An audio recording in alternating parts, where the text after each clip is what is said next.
Okay, so this will be about the Wolcott House in Maumee, Ohio.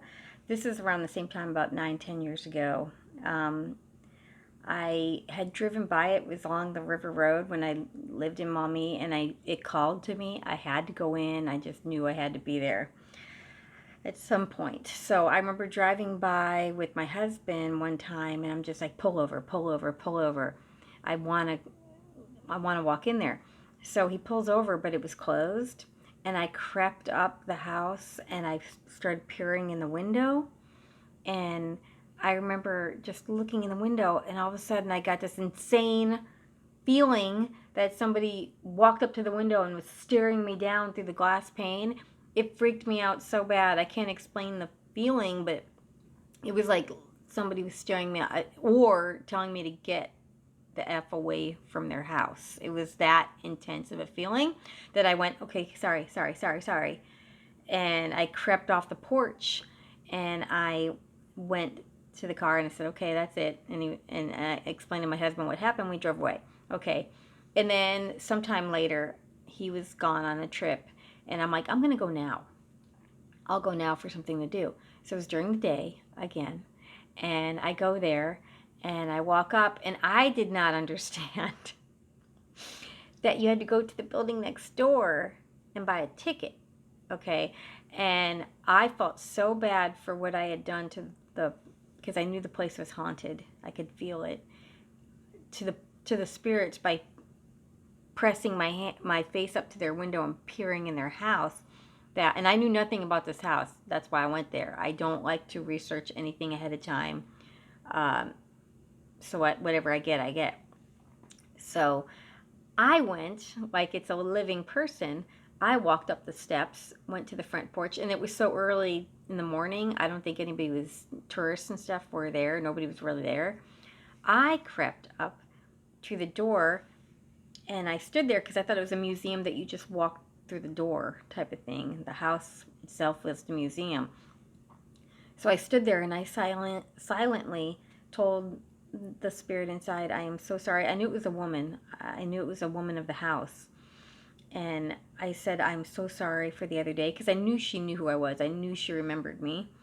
And I apologized. That was really uncalled for to stare through the window and be so impolite and, all that kind of stuff. So I said all that stuff to her and I apologized immensely.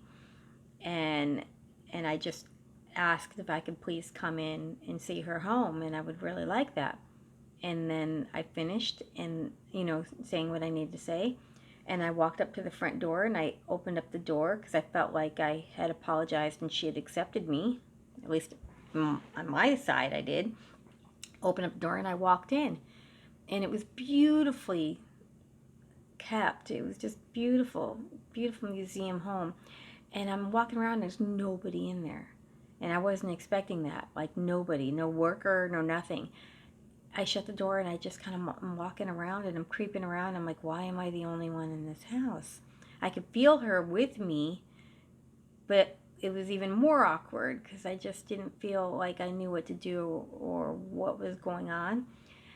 And so I just stood there and just decided to just admire the house. So I was in the dining room. It was right off from the front door.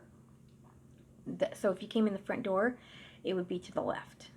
So I was in that room. I thought it was the dining room, but maybe it's not. But it felt like a dining room to me.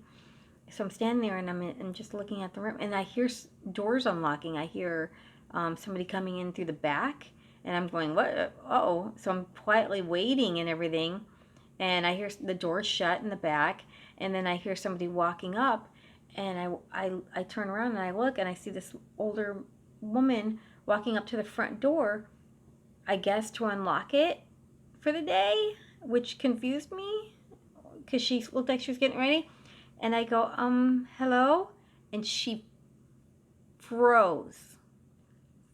Like, scared shit. I can't help but cuss. But, I mean, she just froze. And then she just slowly turned around to face me. I think she thought I was a ghost, which is hilarious. Because she looked scared to death. Not like a burglar. Like, she was afraid of what she was going to see. And she turned around, she saw me, and she was like, "Oh, hi." And I go, "I'm sorry, I didn't know. I just let myself in." And she was like, "How could you have let yourself in? It's my job to come in every morning through the back and unlock it." And I go, I don't know. I just went to the front door and I opened it. I didn't want to tell her what I really did before I opened it, and she was just like, "But we lock it." And I go, I don't know. So then it was like this weirdness between us.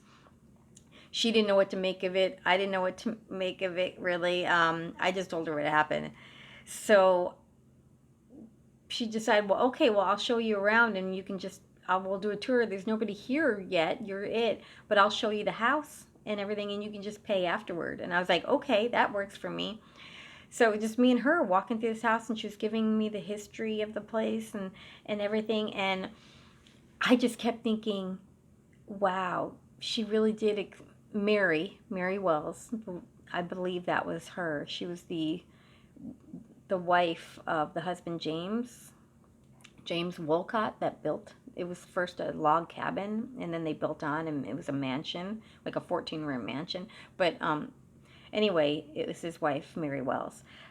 She's the one, and I feel like she accepted my apology and unlocked the doors to let me in, which is like crazy to me because there's that lady was like that was her job, and she didn't know how I got in there. I just assumed it was unlocked and walked in. So as she's showing me around, she takes me down to the basement. It was just a beautiful home. Nothing major happened. It was just Mary walking around, very proud of her home still, very much, please welcome to my home. Look around. She was so sweet and so nice. We went, the tour guide took me down to the basement where the kitchen was, where the servants were. And she's telling me about it, and down there, and they have all these kitchen artifacts everywhere and all this kind of stuff. And I immediately got, there was an older, heavy-set woman down there still working. She's yelling. She's angry. She's giving orders. She didn't want me to be there. I don't even think she wanted the tour guide to be there. It was her kitchen, her way, and there was a lot of work to do in the house, and she didn't appreciate any of us being there and interrupting her day. And I couldn't tell the tour guide that. So I just had to sit there and listen to this woman berate us for being there, and I was trying to soothe her, and it doesn't work because they don't want you there at all. So I'm like in between two worlds. So finally, the tour guide takes us back upstairs. So I was happy. But the rest of the house, and there's a church on the property, it was stunning, stunning, beautiful. Nothing else really happened. It was really a nice, haunting, paranormal experience. It was, but I just love the front door aspect of it and her accepting my apology and letting me in. So that's one of my more nice ones because not really anything else happened. It's just a beautiful museum, the Wolcott House on River Road, I think, in Maumee, Ohio, if you ever want to go to it. So that's that one.